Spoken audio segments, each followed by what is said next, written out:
Hello everyone, welcome back to जीटेक Poly. दोस्तों, हम हाइड्रोलिक्स एंड फ्लूइड मैकेनिक्स की स्टडी कर रहे हैं और आज इसका लेक्चर नंबर 9 है, जिसमें कि हम चैप्टर नंबर 3 हाइड्रोस्टैटिक प्रेशर यानी द्रव स्थितिकी दाब की स्टडी करेंगे। आज ये तीसरे चैप्टर का पहला लेक्चर है, बिल्कुल स्टार्ट करने वाले हैं इस चैप्टर को हम। तो सबसे पहले हम इस चैप्टर के टॉपिक्स के बारे में एक बार डिस्कस कर लेते हैं कि हम इसके अंदर कौन कौन से टॉपिक्स को स्टडी करेंगे। देन आफ्टर हम पहले टॉपिक से क्लास को कंटिन्यू करेंगे, ठीक है।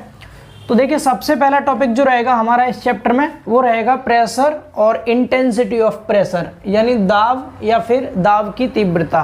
तो यहाँ पर हम दाब के बारे में पढ़ेंगे, प्रेशर होता क्या है, प्रेशर इंटेंसिटी क्या होती है, ठीक है, इसके बारे में जानेंगे। बट उससे पहले भी मैं आपको इंट्रोडक्शन बता दूंगा कि हाइड्रोस्टैटिक प्रेशर का क्या मतलब होता है, तब उसके बाद हम इस टॉपिक को पढ़ेंगे। यहाँ से आपको नोट्स बनाना स्टार्ट करना है, ठीक है।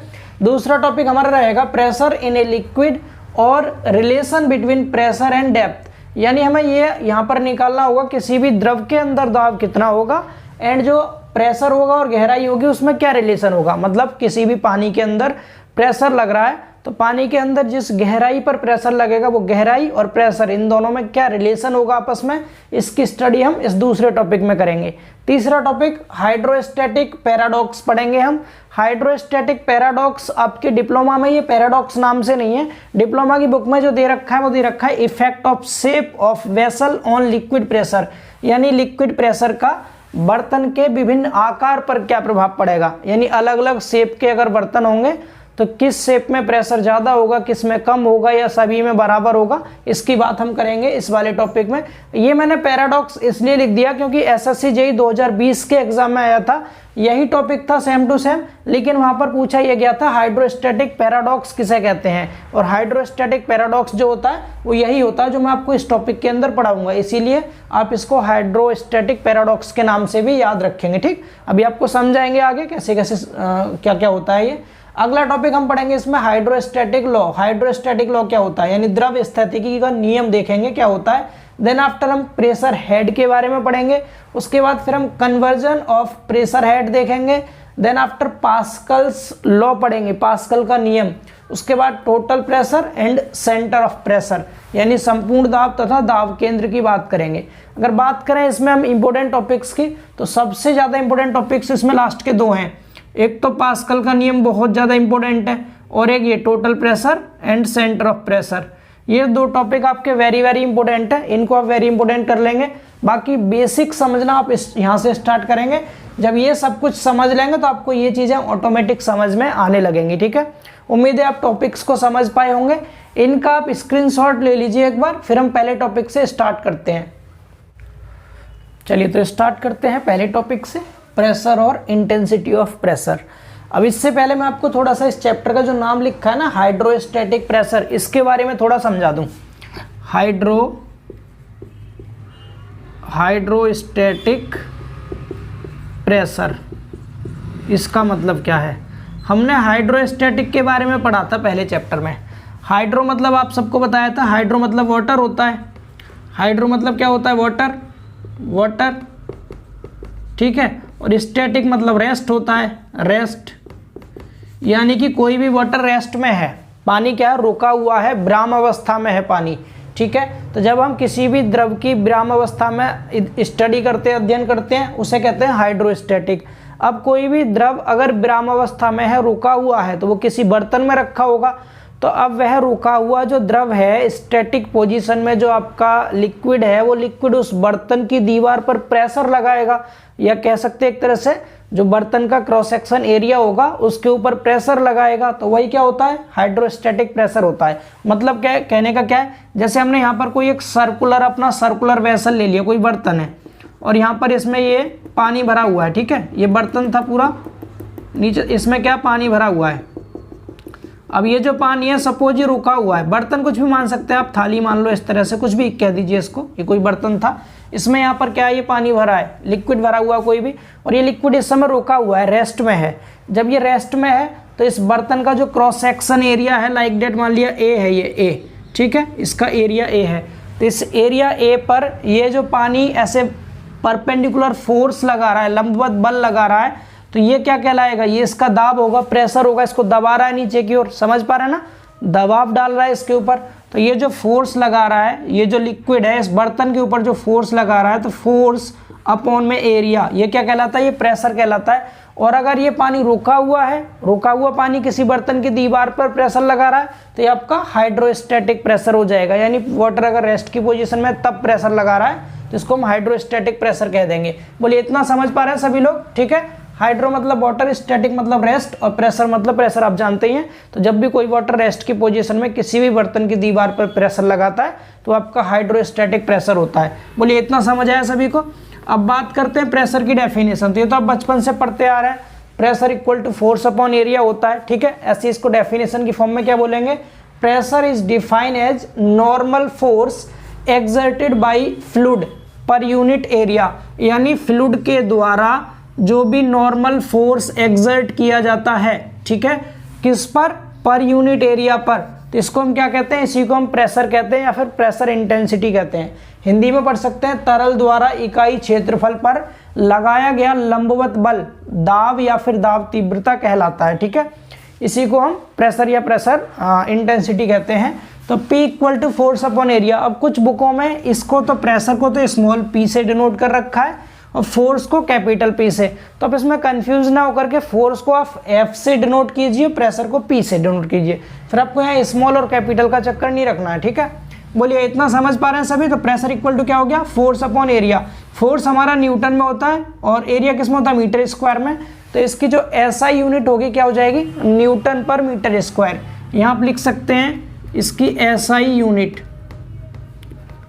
SI यूनिट क्या होगी इसकी, न्यूटन पर मीटर स्क्वायर। इस न्यूटन पर मीटर स्क्वायर को हम लोग पास्कल बोलते हैं। ठीक है, क्या कहते हैं इसको, पास्कल। तो इसकी जो SI यूनिट होती है क्या होती है, वो पास्कल होती है या फिर न्यूटन पर मीटर स्क्वायर होती है।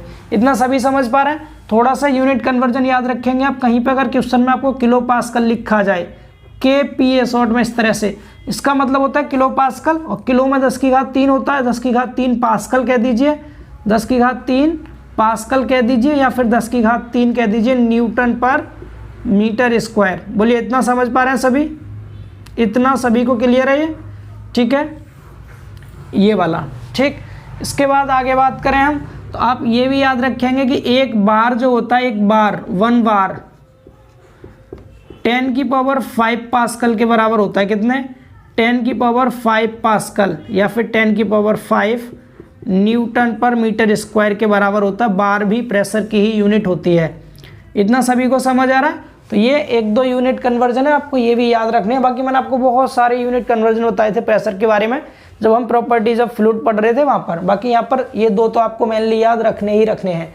तो ये छोटी सी डेफिनेशन थी इसकी, इसको आप एक बार नोट कर लीजिए। उम्मीद है आप सब समझ पाए होंगे। इसे नोट कीजिए, फिर अब अगला टॉपिक देखते हैं। ये छोटे छोटे टॉपिक है, इसी तरह से जल्दी ही कवर हो जाएंगे। ठीक है, तो नोट कर लीजिए इसको रफ करके दूसरा टॉपिक समझते हैं। अब चलिए अब बात करते हैं सेकंड टॉपिक की, प्रेशर इन ए लिक्विड। यानी किसी भी द्रव के अंदर कितना प्रेशर काम करेगा, and relation between pressure and depth. यानी जिस डेप्थ तक या फिर हाइट तक ये लिक्विड भरा हुआ है, उस हाइट में और प्रेशर में क्या रिलेशन होगा, इसकी बात करते हैं इस टॉपिक में। ठीक है, तो सबसे पहली चीज़ आप इस डायग्राम को ध्यान से देखिए, उसके बाद आप इस थ्योरी को थोड़ा सा रीड कर लेंगे, इंपॉर्टेंट है ये।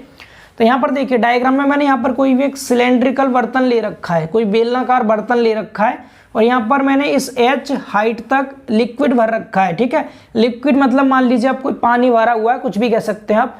तो ये जो पानी है, और हम ये देखेंगे ये जो पानी है या लिक्विड है, ये लिक्विड इस बर्तन की तली पर नीचे कितना प्रेशर लगाएगा। ठीक है, आप ऐसे समझ सकते हैं जैसे ये कोई बर्तन है, ये कोई भी बर्तन है, और आपने इसमें क्या भर रखा है, लिक्विड भर रखा है। यहाँ पर ऐसे लिक्विड भरा हुआ है कोई भी, और ये जो लिक्विड है ना, ये लिक्विड इस बर्तन की तली पर नीचे यहाँ पर कितना प्रेशर लगाएगा, हम इसकी बात करेंगे। कहाँ पर, यहाँ पर इस तली पर कितना प्रेशर लगा रहा है। तली पर कह दीजिए, या आप किसी भी H हाइट पर कहीं भी कह दीजिए, इस H हाइट पर यहाँ कह दीजिए, या फिर अगर आपने यहाँ क्रॉस सेक्शन ले रखा है, यहाँ पर कोई क्रॉस सेक्शन ले लिया तो इस हाइट तक ले कह दीजिए। तो सबसे पहली चीज़ आपको ध्यान क्या रखना है कि कोई भी लिक्विड है, कोई भी लिक्विड जिस किसी भी बर्तन में भरा होता है, उस बर्तन की तली पर जब प्रेशर लगाता है तो वह अपने भार के कारण प्रेशर लगाता है। यानी ये जो लिक्विड इसके अंदर भरा हुआ है, इस लिक्विड में कुछ ना कुछ तो वेट होगा, इस लिक्विड का कुछ ना कुछ वेट तो होगा, कुछ ना कुछ भार तो होगा इसका। तो अब इस h ऊंचाई तक के लिक्विड का जितना भी भार होगा, जितना भी इसका वजन होगा, उसके कारण ये इस तली पर क्या लगा रहा है, प्रेशर लगा रहा है। ठीक है, तो यहाँ पर यही लाइन लिखी है, सभी तरल अपने भार के कारण द्रव पर दाब, उस पर बर्तन पर दाब डालते हैं। ठीक है, सभी तरल अपने भार के कारण दाब डालते हैं, पहली चीज, यानी कि सेल्फ वेट के कारण ही लिक्विड जो होते हैं वो वेसल्स पर प्रेशर लगाते हैं, इतनी चीज। ठीक, तो यहाँ पर लिखा आता है द्रव के अंदर किसी बिंदु पर जो दाब होगा वह उस बिंदु के ऊपर द्रव के भार के कारण होगा। जैसे यहाँ पर देख पा रहे हैं आप, यहाँ पर अगर बात करूँ मैं, इस बर्तन की तली पर दाब लग रहा है इस लिक्विड का, तो किसके कारण लगेगा, इस लिक्विड के अपने स्वयं के भार के कारण लगेगा दाब। ठीक है, तो हम सबसे पहले क्या करेंगे, अगर हमें दाब निकालना होगा तो हम इस लिक्विड का खुद का भार निकाल लेंगे। इस स्वयं का भार कितना होगा लिक्विड का, तो हम इजीली उसका फिर दाब यानी प्रेशर बता पाएंगे। ठीक है, तो हमने मान लिया ये जो बर्तन था, यानी कि हमने माना एक राइट सिलेंड्रिकल बर्तन में h ऊंचाई तक द्रव भरा है, इस h हाइट तक कोई भी लिक्विड भरा हुआ है, और हमने मान लिया आगे क्या, द्रव का घनत्व, ये लिख दीजिएगा, यदि द्रव का घनत्व, ठीक है, इंग्लिश में आप कह सकते हैं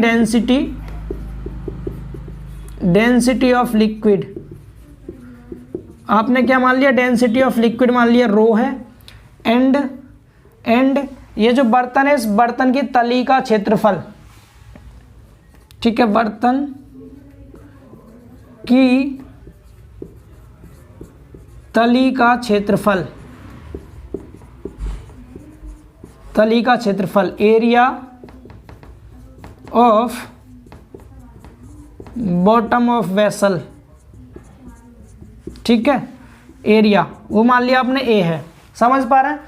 एंड आपने और क्या मान लिया, कॉमा लगा के लिख दीजिए यहाँ पे, ये हो गया कॉमा, ये एंड आपने आगे मान लिया क्या, गुरुत्वीय त्वरण, गुरुत्वीय त्वरण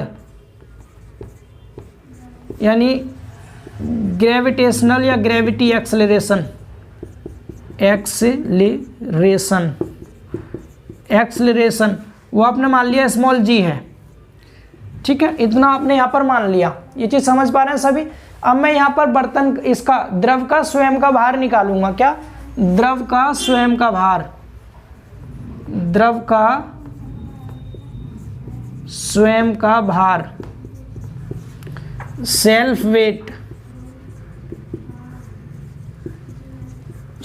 वेट ऑफ लिक्विड। इस लिक्विड का सेल्फ वेट क्या होगा,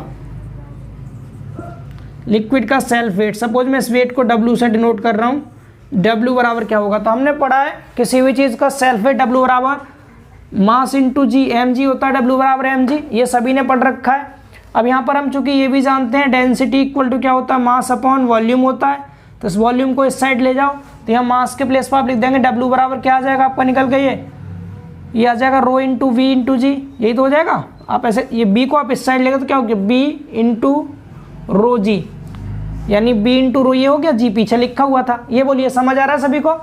M बराबर निकाला, रो इंटू बी हो गया इस साइड जाके, तो M की जगह पर रो इंटू बी लिख दिया, पीछे G था। यहाँ तक क्लियर हुआ। मैं इसको ऊपर से थोड़ा सा रफ कर रहा हूँ, यहाँ दिख रहा होगा इस साइड में, चलो ऊपर से थोड़ा रफ कर रहा हूँ, इसको लिख लीजिए प्लीज़, है इसको लिख लीजिए। अब देखिए ध्यान से समझिएगा, इजीली आपको ये समझ में आ जाएगा, बहुत टफ नहीं है, आसान है बिल्कुल। सबसे पहले हम इसका वेट निकाल लेते हैं, ठीक है, जो वेट आ रहा है टोटल वेट।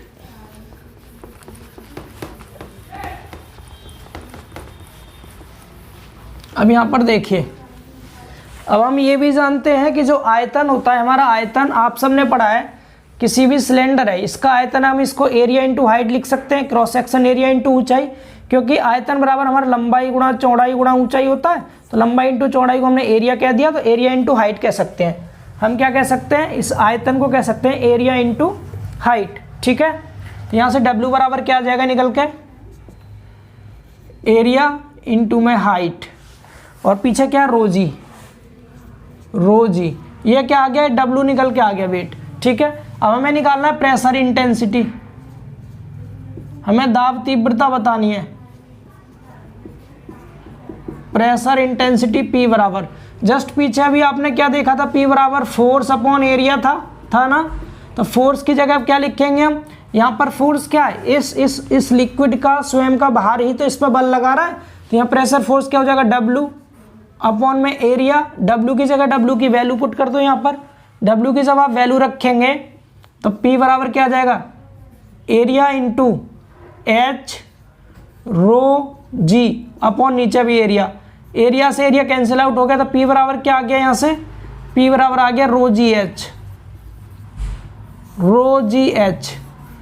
ठीक है, तो ये जो लिक्विड है ना, ये लिक्विड इस तली पर, इस वाली तली पर कितना प्रेशर लगाएगा, रो जी एच के बराबर लगाएगा। यानी इस लिक्विड का जितनी डेंसिटी होगी, एंड जी की वैल्यू हम सभी जानते हैं, जी की वैल्यू 9.81 होता है मीटर पर सेकेंड स्क्वायर। ठीक है, ये वाला जी की वैल्यू, एंड जितनी हाइट तक भी ये भरा हुआ है उस हाइट को लेंगे और इन सब का मल्टीप्लाई कर देंगे, आपको यहाँ से क्या मिल जाएगा, प्रेशर इंटेंसिटी मिल जाएगी। समझ पा रहे हैं ना।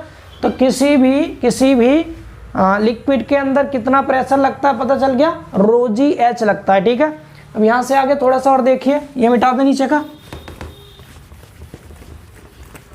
अब चूंकि हम सभी जानते हैं जो रो जी होता है, इसको हम क्या कहते हैं, इसको हम यूनिट वेट भी कहते हैं या वेट डेंसिटी। P बराबर हम इसको स्मॉल w इंटू एच लिख सकते हैं, बिल्कुल लिख सकते हैं। क्यों लिख सकते हैं, क्योंकि जो हमारा ये स्मॉल w क्या होता है, यूनिट वेट होता है। यूनिट वेट कह दो या वेट डेंसिटी कह दो, यूनिट वेट या वेट डेंसिटी, स्मॉल w बराबर होता है रो जी। तो जहाँ पर रो जी लिखा था वहाँ पर हमने स्मॉल w लिख दिया, तो स्मॉल w इंटू एच भी हम कह सकते हैं इसको या करके। बोलिए, इतना सभी को समझ आ रहा है, ये चीज़ सभी को क्लियर है भाई। ठीक है, तो आप इन दोनों को एक साथ भी लिख के दिखा सकते हैं, P बराबर रो जी एच बराबर स्मॉल w इंटू एच। इसको आप लोग याद कर लीजिएगा, रो जी एच। अगर आपको रो जी दे रखा है तो अच्छी बात है, रो जी और एच की मल्टीप्लाई करना। अगर आपको स्मॉल w दिया है तो स्मॉल w एच की मल्टीप्लाई करके आप प्रेशर इंटेंसिटी बता सकते हैं। कर लेंगे सभी को समझ में आ गया ये। ठीक है, तो अब इसको भी हम रफ करते हैं और अब तीसरे टॉपिक की ओर मूव करते हैं। ठीक है, चलिए समझते हैं तीसरा टॉपिक, प्रेशर हेड यानी दाब शीर्ष। देखिए, जैसा कि अभी मैंने आपको बताया था, ये कोई एक बर्तन है, बर्तन मतलब कोई भी वेसल है ये, और इसमें कोई फ्लूइड भरा हुआ है। ठीक है, इस तरह से इसमें कोई भी फ्लूइड भरा हुआ है, और सपोज ये जो फ्लूइड भरा हुआ है यहाँ पर ये एच हाइट तक भरा हुआ है, एच हाइट तक। ठीक है, तो हमने देखा था इस बॉटम पर, यहाँ पर बॉटम पर जो प्रेशर, ये फ्लूइड के द्वारा प्रेशर लग रहा था। ठीक है, प्रेशर इंटेंसिटी हमने क्या देखा, चूंकि हमने अभी देखा था प्रेशर इंटेंसिटी,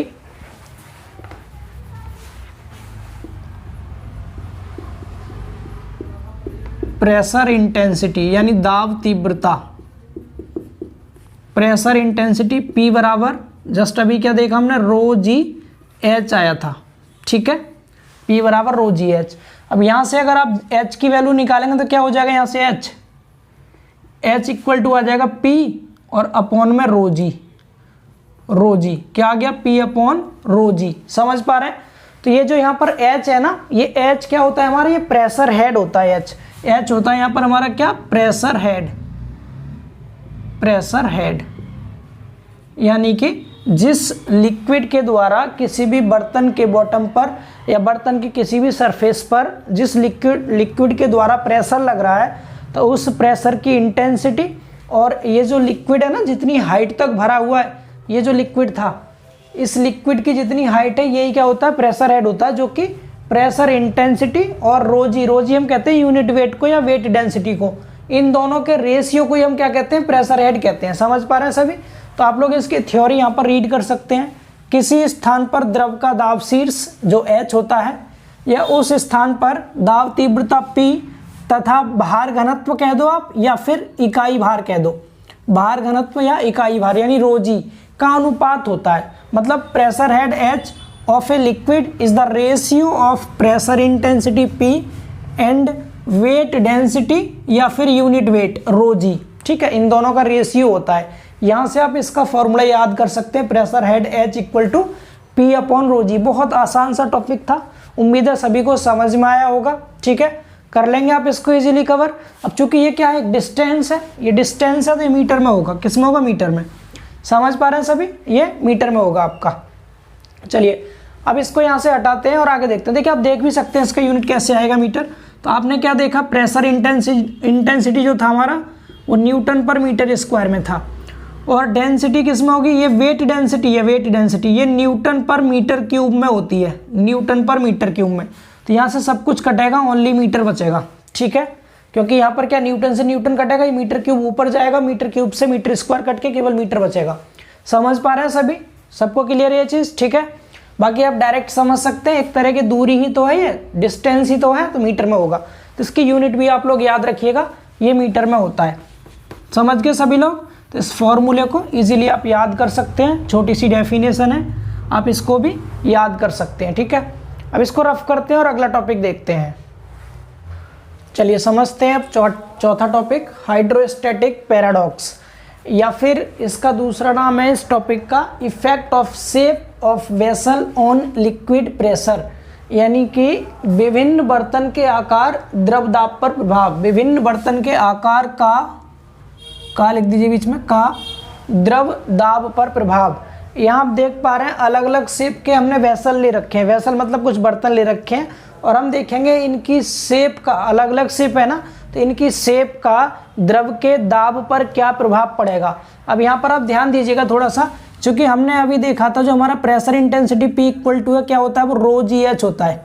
क्या होता है, रो जी एच। डेट मीन्स जो प्रेशर है, ये प्रेशर ये किस किस पर डिपेंड कर रहा है, ये रो जी पर डिपेंड कर रहा है, एंड आपका ये एच पर डिपेंड कर रहा है, इस पर तो डिपेंड कर रहा है। समझ पा रहे हैं। अब अगर आप यहाँ ध्यान देंगे थोड़ा सा, जो रो होता है और जी होता है, ये फिक्स होते हैं पहले से, कांस्टेंट है ये। जैसे रो की बात करें, रो मतलब क्या है, यहाँ डेंसिटी, तो डेंसिटी हर एक मटेरियल की अलग होती है सबकी, ठीक है। अब यहाँ ध्यान क्या रखना है आपको ध्यान ये रखना है कि इसमें जितने भी ये बर्तन आपको दिखाई दे रहे हैं सभी में सेम टाइप का फ्लूइड है। कैसा है, सेम टाइप का फ्लूइड है। कैसा है, सभी में कैसा है, सेम टाइप का फ्लूइड है, सेम फ्लूइड है सभी में, सभी के अंदर सेम फ्लूइड है। मतलब अगर इसमें वाटर है तो इसमें भी वाटर, इसमें भी वाटर, इसमें भी, सभी में वाटर है। अगर इसमें ऑयल है तो सब में ऑयल होगा। मतलब जो हाइड्रोस्टैटिक पैराडॉक्स होता है, इसकी पहली कंडीशन तो ये है कि जो फ्लूइड होगा सभी बर्तनों में सेम टाइप का होना चाहिए, पहली चीज़। तो जब सेम टाइप का फ्लूइड है तो इसकी जो डेंसिटी होगी वो भी सेम होगी। सभी के लिए डेंसिटी कैसी होगी, सेम होगी, बिल्कुल। समझ पा रहे हैं, क्योंकि अगर पानी है तो यहाँ भी पानी, यहाँ भी पानी, सभी जगह पानी की डेंसिटी होगी तो सेम रहेगी। और आगे आपका जी की बात करें तो जी आपका ग्रेविटेशनल एक्सेलरेशन होता है, जिसकी वैल्यू फिक्स है, सबके लिए फिक्स है इसकी वैल्यू 9.81। तो यहाँ भी जी की वैल्यू 9.81 होगी, इसमें भी सबके लिए ये वैल्यू भी कैसी होगी, सेम होगी। समझ पा रहे हैं, सेम होगी। और तीसरी चीज़ क्या है, अब आपका एच बचा, एच मतलब हाइट आप देख पा रहे हैं यहाँ पर जो हाइट है, हाइट वो भी कैसी है, इसमें सबकी हाइट सेम है। जहाँ पर हम प्रेशर मेजर कर रहे हैं, जैसे हमें यहाँ पहले वाले बर्तन में इस पॉइंट ए पर मेजर करना है प्रेशर, दूसरे वाले में पॉइंट बी पर, तीसरे में पॉइंट सी पर, फिर डी पर, ई पर, इन सभी पॉइंट पर प्रेशर बताना। तो यहाँ तक की हाइट कितनी है, एच है। इस बर्तन में भी कितनी है, एच हाइट तक है, यहाँ भी एच हाइट, यहाँ भी, सब जगह हाइट सेम है। यानी ये वाली हाइट कैसी है, सेम है, हाइट सेम है। अब जब तीनों वैल्यूज सेम हो गई, rho g h, that means pressure intensity क्या आएगी, सभी में सेम आएगी। प्रेशर इंटेंसिटी सब में कैसी आएगी, सेम आएगी। ये बोलिए, सबको समझ आ रहा है ये चीज़। यानी कि अगर हम यहाँ देखें ध्यान से, यहाँ अगर आप ध्यान देंगे तो आप देख पा रहे हैं प्रेशर इंटेंसिटी ए में, pressure intensity B, pressure intensity C, pressure intensity D, pressure intensity E, 5 ही बर्तन है, ई, सभी में प्रेशर इंटेंसिटी आप देख पा रहे हैं कैसी है, सेम है। तो जो हाइड्रोस्टैटिक पैराडॉक्स होता है, ये एक ऐसी कंडीशन होती है कि जो ये आपका जो फ्लूइड होता है, अगर किसी भी बर्तन में भरा हुआ है और सेम टाइप का फ्लूइड है, सेम हाइट तक भरा हुआ है, तो सभी में प्रेशर इंटेंसिटी सेम होगी, दाब तीव्रता समान होता है। ये कंडीशन ही हाइड्रोस्टैटिक पैराडॉक्स कहलाती है, ठीक है। बस ध्यान ये रखना है आपको कि यहाँ पर सेम टाइप का फ्लूइड सेम हाइट तक भरा होना चाहिए। तो ये बर्तन के आकार पर निर्भर नहीं करेगा, शेप ऑफ वेसल पर डिपेंड नहीं करेगा ये। इसी को हम हाइड्रोस्टैटिक पैराडॉक्स कहते हैं। हाइड्रोस्टैटिक पैराडॉक्स के नाम से एसएससी जेईई 2020 में क्वेश्चन आया था। सेम ऐसे ही 2-3 टाइप की शेप दे रखी थी, सेम हाइट तक सेम टाइप का फ्लूइड भरा हुआ था और 4 ऑप्शन दे रखे थे इस तरह से, पीए, पीबी, पीसी बराबर है, पीए बड़ा है पीबी से, या 2 समान, इस तरह 4 ऑप्शन अलग अलग थे जिनमें कि सेम वाला बिल्कुल राइट आंसर था। समझ पा रहे हैं सभी लोग? ठीक है, क्लियर है ये चीज़ सभी को? तो आप इसमें देख पा रहे हैं अगर सेम टाइप का फ्लूइड है तो सभी की डेंसिटी सेम होगी, जी की वैल्यू सबकी सेम होती है, यूनिट भी आप लिख सकते हैं मीटर पर सेकेंड स्क्वायर। ठीक है, ये भी सेम होगा, हाइट सबकी सेम है। तो इस केस में क्या होगा, प्रेशर आपका सेम आएगा। प्रेशर पी कैसा आएगा, will be same, will be same, pressure भी सेम रहेगा। तो यहाँ पर यही लिखा है नीचे, it is a condition in which pressure at all points with same height for all points is same. अगर हाइट सेम है, ठीक है, क्या है, हाइट सेम है, इट इज ए कंडीशन, यह एक कंडीशन है इन विच, जिसमें प्रेशर एट ऑल पॉइंट्स, सभी पॉइंट्स पर pressure with same height, same height के साथ कैसा रहता है, सेम रहता है। ठीक है, हिंदी में पढ़ सकते हैं, बर्तन के आकार का द्रव दाब पर कोई प्रभाव नहीं पड़ता, सभी विभिन्न आकार के बर्तन में एक ही द्रव, कैसा द्रव, एक ही मतलब समान द्रव, समान लिक्विड है, एक ही द्रव h ऊंचाई तक भरा गया है, यानी सभी में सेम फ्लूइड या सेम लिक्विड भरा हुआ है h हाइट तक। तो प्रत्येक बर्तन की तली पर द्रव की दाब तीव्रता जो होगी समान होगी, क्या होगी, दाब तीव्रता समान होगी। इसी को हम हाइड्रोस्टैटिक पैराडॉक्स भी कहते हैं। इसका मतलब आपको यहाँ से क्लियर हो गया कि बर्तन की शेप चाहे जैसी भी हो, अगर हाइट सेम है और सेम टाइप का फ्लूइड है तो प्रेशर आपका समान आएगा। अब कहेंगे सर अगर हाइट तो सेम है सभी की, लेकिन हमने अलग अलग टाइप के फ्लूइड भर दिए तो क्या सेम होगी, तो सेम इंटेंसिटी नहीं होगी, बिकॉज फिर डेंसिटी आपकी बदल जाएगी, इसकी डेंसिटी बदल जाएगी अगर आपने अलग अलग फ्लूइड इसमें भर दिया तो। समझ पा रहे हैं? तो कंडीशन ये भी ध्यान रखनी है, हाइट भी सबकी सेम होनी चाहिए और सेम टाइप का फ्लूइड भी इसके अंदर होना चाहिए, कंपलसरी है। ठीक है, तो आप प्लीज करके इसको नोट कर लीजिए एक बारी, इसे भी जरूर लिख लेना। आप डेंसिटी सेम होगी, जी की वैल्यू सेम, हाइट सेम, तो प्रेशर जो आएगा विल बी सेम, ये भी सेम होगा। ये कब होगा, इफ, ऊपर लिख दीजिएगा क्या आप, इफ, यहाँ लिख दे रहे हैं हम क्या, if all fluids are same, all fluids are same, यदि सभी फ्लूइड सेम है तब ये कंडीशन आपकी फॉलो होगी। ठीक है, बोलिए इतना सभी को समझ आया, आसान था, कर लेंगे आप इजीली। अब चलिए इसको हटाते हैं और अब देखते हैं अपना 5वां टॉपिक, जिसमें हम हाइड्रोस्टैटिक लॉ देखेंगे। तो देखिए समझते हैं टॉपिक नंबर 5, हाइड्रोस्टैटिक लॉ, द्रव स्थितिकी का नियम। हाइड्रोस्टैटिक लॉ के बारे में भी एसएससी जेईई में क्वेश्चन पूछा गया था, ये भी बहुत इंपॉर्टेंट है और ये आपके डिप्लोमा के पर्पज से भी इंपॉर्टेंट है। आप ध्यान से इसको समझिएगा। ठीक है, रिलेशन निकल के आएगा, बस उसको याद कर लेना है, वही आपका हाइड्रोस्टैटिक लॉ हो जाएगा। हमने यहाँ पर क्या किया, हमने कोई एक वेसल ले लिया, वेसल मतलब कोई बर्तन ले रखा है और उस बर्तन के अंदर हमने क्या कर दिया, एक लिक्विड भर दिया। ठीक है, या कह सकते हैं कोई भी फ्लूइड भरा हुआ है और हमने यहाँ पर फ्लूइड का एक पार्टिकल कंसीडर कर लिया, DH हाइट तक का एक स्मॉल एरिया DA का पार्टिकल यहाँ पर कंसीडर हमने किया है। समझ पा रहे हैं सभी?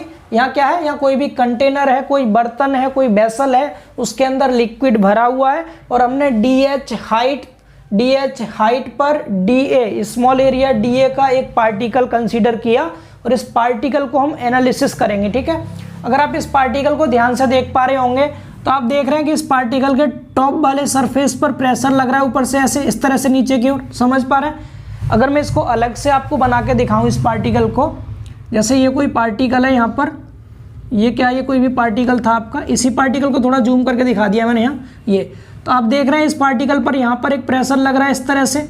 अब यहाँ पर जो प्रेशर लग रहा है ये वाला, ये P प्रेशर होगा, सपोज क्या है, प्रेशर P है ये। ठीक है, ये प्रेशर P किसके कारण लग रहा है, इस सरफेस से ऊपर जितना लिक्विड भरा हुआ है इसके कारण यहाँ पर प्रेशर P लग रहा है। ठीक है, एंड और क्या लग रहा होगा, और इस पार्टिकल का स्वयं का वेट भी होगा, कुछ ना कुछ इसका खुद का वेट भी होगा, वो भी नीचे की ओर लगेगा, जो कि कैपिटल W मैंने यहाँ पर दिखा दिया।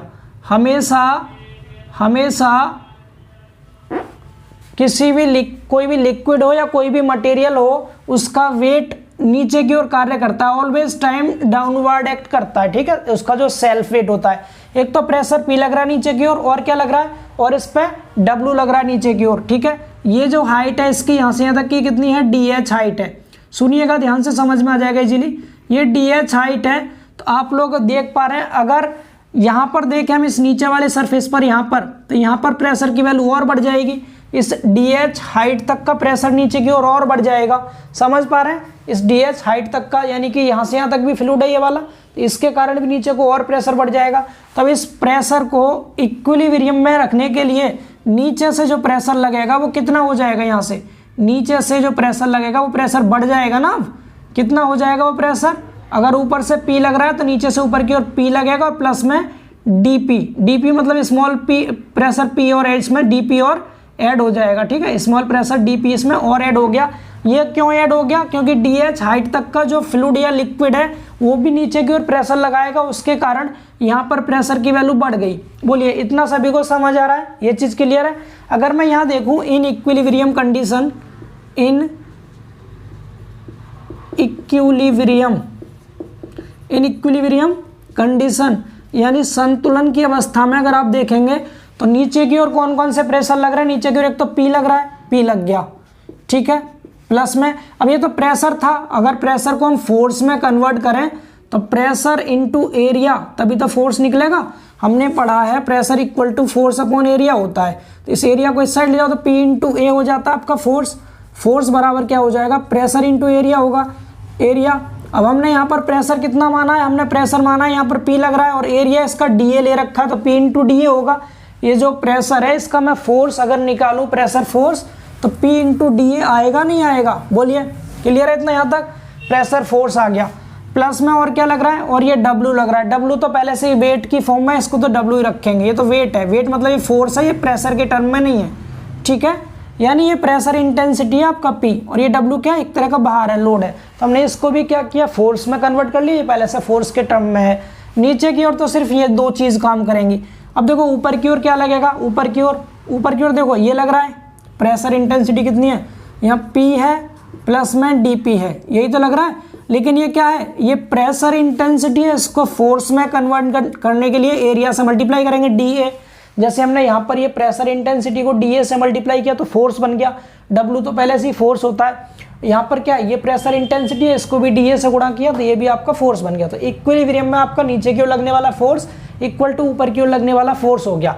अगर आप इसको सिंप्लीफाई करेंगे तो इस DA का अंदर मल्टीप्लाई कर दीजिए, तो P इंटू DA प्लस में W बराबर, यहाँ भी क्या हो जाएगा, P इंटू DA प्लस में DP इंटू DA। बोलिए क्लियर है। तो P इंटू DA से P इंटू DA कट जाएगा, तो ये जो आ गया इसका वेट आ गया, किसका, इस फ्लूइड के पार्टिकल का वेट बराबर कितना आ गया, DP इंटू DA। एक इक्वेशन ये आ गई। ठीक है, अब वी नो डेट, या चूंकि सेल्फ वेट W बराबर क्या होता है, mg होता है, हमने पढ़ा है। ठीक है, एंड आगे देखिए W बराबर m की जगह हम क्या लिख सकते हैं, हम रो इंटू वी लिख सकते हैं, बिकॉज हमने पढ़ा है यहाँ पर rho equal to m upon B होता है। डेंसिटी यानी घनत्व बराबर मास अपॉन वॉल्यूम होता है, नहीं, इसको इधर लेके तो क्या हो गया, रो इंटू बी हो गया। अब यहाँ से W बराबर देखिए क्या निकल के आएगा, W बराबर, इसको रो जी को तो एक पास कर लो, रो इंटू जी को, और V जो है ये क्या आ जाएगा, एरिया इंटू हाइट। एरिया कितना है इसका, DA था पार्टिकल का एरिया, और हाइट कितनी है इसकी, DH है। तो वॉल्यूम की जगह क्या आ जाएगा, ये DA इंटू DH आ जाएगा इस वॉल्यूम के प्लेस पर। समझ आ रहा है इतना। इसको पुट कर दीजिए आप इक्वेशन फर्स्ट में, या फिर आप ऐसे भी दिखा सकते हैं इसको, रो जी की जगह स्मॉल w लिख सकते हैं, वेट डेंसिटी होता है ये, स्मॉल w क्या होता है, वेट डेंसिटी दिखा दीजिएगा, चूंकि स्मॉल w बराबर रो जी होता है, हमने पढ़ा था प्रॉपर्टीज ऑफ फ्लूइड में। ठीक है, इसको पुट कीजिए इक्वेशन फर्स्ट में, किसमें, पुट इन इक्वेशन फर्स्ट। जब हम इसे इक्वेशन फर्स्ट में रखेंगे तो क्या मिलेगा, small w into DA into DH बराबर DP इंटू DA। ठीक है, यहाँ से DA से DA कैंसिल आउट हो गया, और स्मॉल w क्या आ गया निकल के, स्मॉल w बराबर आ गया DP अपॉन में ये DH इसके नीचे आ जाएगा, अपॉन में DH, DP अपॉन में DH। ये आ गया हाइड्रोस्टैटिक लॉ। क्या आ गया, ये हाइड्रोस्टैटिक लॉ। हाइड्रोस्टैटिक लॉ क्या कहता है, ये कहता है rate of increase of pressure. ये क्या है, ये प्रेशर का रेट ही तो है, यानी दाब की दर ही तो है। हमने ये दाब वृद्धि की, इसमें यहाँ पर आगे दाब बढ़ गया, तो क्या लिख देंगे हम, रेट ऑफ, इसी से लिख देते हैं, इसी से, रेट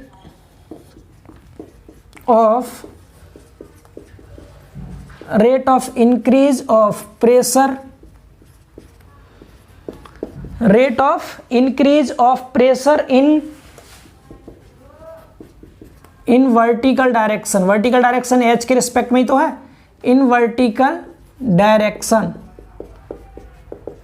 यानी हम क्या कर रहे हैं, वर्टिकल डायरेक्शन में प्रेशर की वृद्धि का जो दर है ना, जो दर है वो किसके इक्वल होगी, in vertical direction is equal to ये किसके बराबर है, ये क्या है यहाँ पर स्मॉल w, जिसे हम वेट डेंसिटी या फिर यूनिट वेट कहते हैं, is equal to the specific weight, is equal to the specific weight भी कहते हैं इसको हम, specific weight, specific weight of the fluid. Specific weight को स्मॉल w लिख देना यहाँ पर, small w of the fluid, ठीक है, of the fluid at that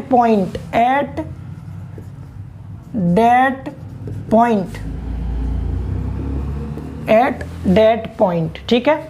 आगे लिख सकते हैं आपका is called as hydrostatic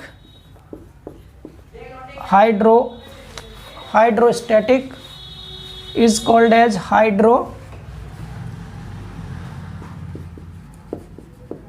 hydrostatic law.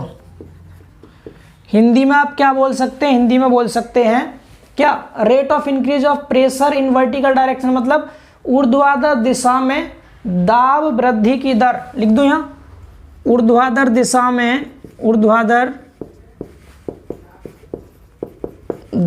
में दाब वृद्धि की दर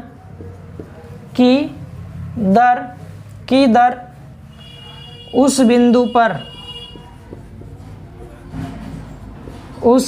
पर किसके बराबर होगी, उस बिंदु पर तरल के आपेक्षिक भार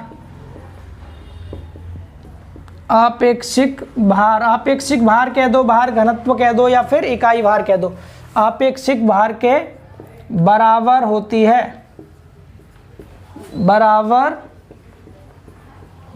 है। इसे द्रव स्थितिकी का नियम कहते हैं, द्रव स्थितिकी का नियम कहते हैं, ठीक है। सिंपल था ये, इंग्लिश में भी लिख दिया, हिंदी में भी लिख दिया, इसको नोट डाउन कर लीजिएगा, छोटा सा डेरिवेशन टाइप से था। अब ये डिप्लोमा की बुक में नहीं दे रखा था, बट इंपॉर्टेंट है इसलिए मैंने करा दिया, कई बार पूछ लेता है एग्जाम में, हो सकता है कुछ बुकों में हो, यहाँ पर जो मेरे पास बुक है इसमें नहीं दे रखा था ये। तो उम्मीद है आप सबको ये समझ में आया होगा, क्लियर है सभी को ये। अब इसके बाद अगला टॉपिक देखिए, नेक्स्ट टॉपिक,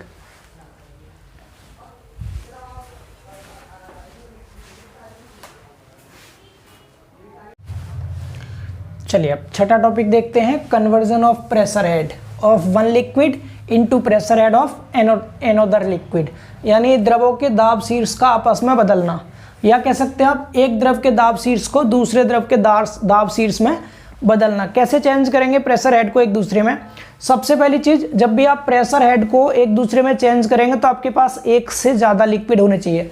यहाँ लिखे ना द्रवों के दाब शीर्ष, यानी conversion of pressure head of one liquid into pressure head of another liquid, यानी दो अलग अलग टाइप के आपके पास लिक्विड होने चाहिए।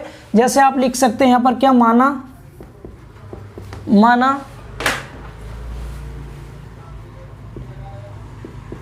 दो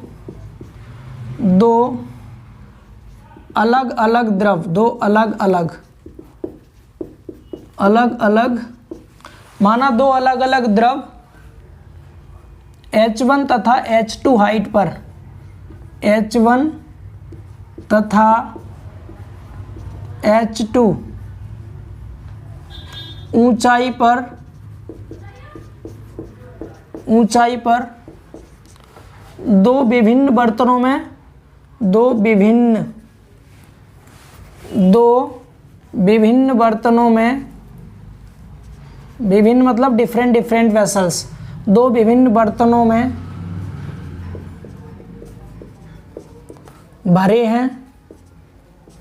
भरे हैं जिनकी जिनकी डेंसिटी या जिनके घनत्व,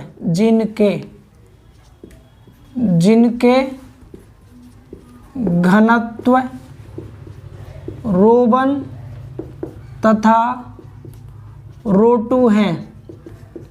तो इंग्लिश में आप लिख लेंगे ना, इंग्लिश में कह दीजिएगा लेट्स सपोज हमारे पास कोई भी दो डिफरेंट टाइप के लिक्विड्स हैं और दो डिफरेंट टाइप के वेसल्स में H1 एंड H2 हाइट तक भरे हुए हैं, ठीक है।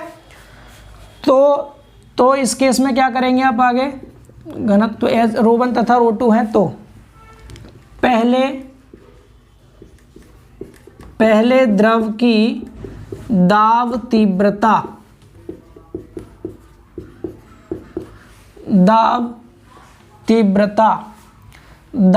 तीव्रता जिसे हमने सपोज P से डिनोट कर दिया, किससे, P1 से। इंग्लिश में आप कह सकते हैं क्या, इंग्लिश में भी लिख देते हैं साथ में, इंग्लिश वाले बच्चों को भी हेल्प हो जाएगी। प्रेशर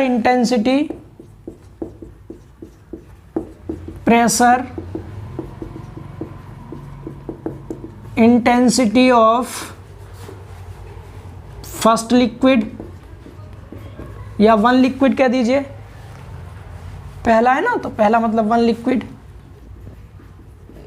लिक्विड यानी पहले लिक्विड के लिए इसको हमने P1 मान लिया। सपोज P1 बराबर ρgH हमने पढ़ा है, तो यहाँ ρ1 H1 हो जाएगा। जी तो सभी के लिए जी की वैल्यू तो सेम होती है, ठीक है। सेम ऐसे लिखेंगे क्या, दूसरे द्रव की दाब तीव्रता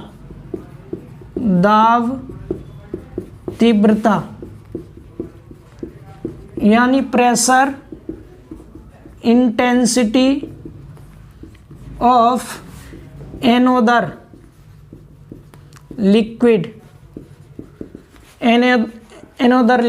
ठीक है। एनोदर लिक्विड, इसकी प्रेशर इंटेंसिटी सपोज आपने कितनी मान ली, P2 मान लिए, क्या हो जाएगा, ρ2GH2। इतना बोलिए, समझ आ रहा है। अब आप एक प्रेशर हेड को दूसरे प्रेशर हेड में तभी चेंज कर सकते हैं जब इनकी प्रेशर इंटेंसिटी सेम हो। क्या हो, सेम हो। यहाँ लिख दीजिएगा if P1 equal to P2, यदि P1 इक्वल टू P2 हो, यानी दोनों की प्रेशर इंटेंसिटी कैसी है, सेम है, तभी आप कन्वर्जन कर सकते हैं, अदरवाइज नहीं कर सकते। अगर आपने दोनों को सेम मान लिया P1 P2 को, तब यहाँ क्या करेंगे, यहाँ लिखेंगे ρ1GH1 बराबर ρ2GH2। समझ पा रहे हैं, दोनों तरफ से G कैंसिल आउट हो जाएगा, यहाँ से भी क्या बचेगा, ρ1H1 बराबर ρ2H2। अब आप यहाँ से एक दूसरे को इंटरचेंज इजीली कर सकते हैं। अगर आपको H1 दिया है, H2 निकालना है, तो आपको दोनों की इंटेंसिटी पता होनी चाहिए। आप इस ρ2 को इधर ले जाएंगे तो ρ1H1 अपॉन ρ2 से आपको H2 की वैल्यू मिल जाएगी। अगर आपको H1 नहीं दे रखा, ρ1 ρ2 पता है, H2 पता है, तो आप क्या करेंगे, इस ρ1 को इस साइड ले आएंगे तो ρ2H2 अपॉन ρ1 से H1 निकल जाएगा। मतलब अगर आपको एक प्रेशर हेड दिया हो, दूसरा प्रेशर हेड निकालना हो, तो आपको एक तो प्रेशर हेड पता होना चाहिए और दोनों की डेंसिटी आपको पता होनी चाहिए, तभी आप कन्वर्जन कर सकते हैं। क्या क्या पता होना चाहिए, दोनों की डेंसिटी ρ1 ρ2 पता होना चाहिए और दोनों में से किसी भी एक की हमें प्रेशर हेड पता होना चाहिए, H1 पता हो या फिर H2 पता हो, ठीक है, कोई एक। तो उम्मीद है आप इसको भी समझ पाए होंगे। आसान था, बिल्कुल सिंपल था। एक्चुअल में इसका कोई मतलब भी नहीं है यहाँ देने का, ये आप खुद से भी कर सकते थे। अगर आपको दो अलग अलग टाइप के लिक्विड दे रखे हों और कह दें इन दोनों के प्रेशर कैसे हैं, प्रेशर इंटेंसिटी सेम है, तो आपको किसी एक का दे देगा, किसी एक का प्रेशर हेड दे देगा, दूसरे का पूछेगा, तो आप खुद से भी इसे निकाल सकते थे। बाकी फिर भी समझा दिया है, नोट कर लीजिएगा, नोट्स बनाइएगा अच्छे से। इसीलिए मुझे मेहनत लग रही है थोड़ी सी, पहले लिख देता हूँ चीज़ों को, एक एक पॉइंट में लिख रहा हूँ ताकि कुछ भी छूटे ना आपका। अच्छे से नोट्स बनाते रहिए, रिवीजन में आपको बहुत हेल्प होगी, ठीक है। तो चलिए, ये आपका छठा टॉपिक हो गया। तो आज के इस लेक्चर में हम इतना ही रखते हैं। हमने स्टार्टिंग के बेसिक वाले 6 टॉपिक कवर कर लिए हैं इस चैप्टर के। केवल 2 टॉपिक बचे हैं और दोनों ही मोस्ट इंपॉर्टेंट हैं। एक तो पास्कल का नियम बचा है आपका और एक बचा हुआ है total pressure and centre of pressure, very very very important, उसका डेरिवेशन भी पूछा जाता है।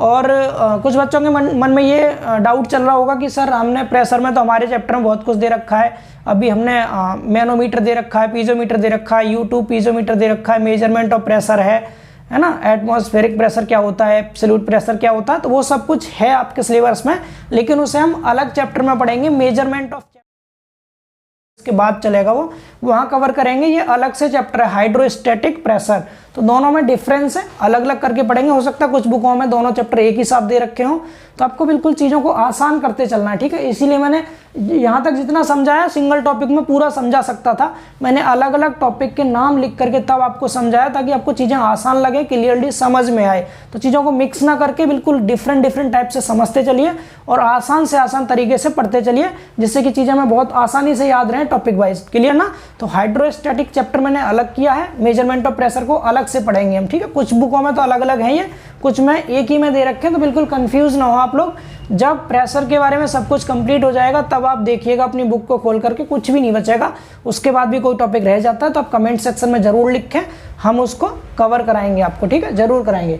तो उम्मीद है आपको आज का लेक्चर पसंद आया होगा। अगर आपको वीडियो पसंद आई है तो लाइक कर सकते हैं, चैनल पर नए हैं तो सब्सक्राइब भी कर सकते हैं, एंड सब्सक्राइब करने के बाद बेल आइकन प्रेस जरूर करें, और भी दोस्तों में शेयर कर सकते हैं क्लास को। तो मिलते हैं बहुत जल्द अगले लेक्चर में, तब तक के लिए बाय बाय, टेक केयर।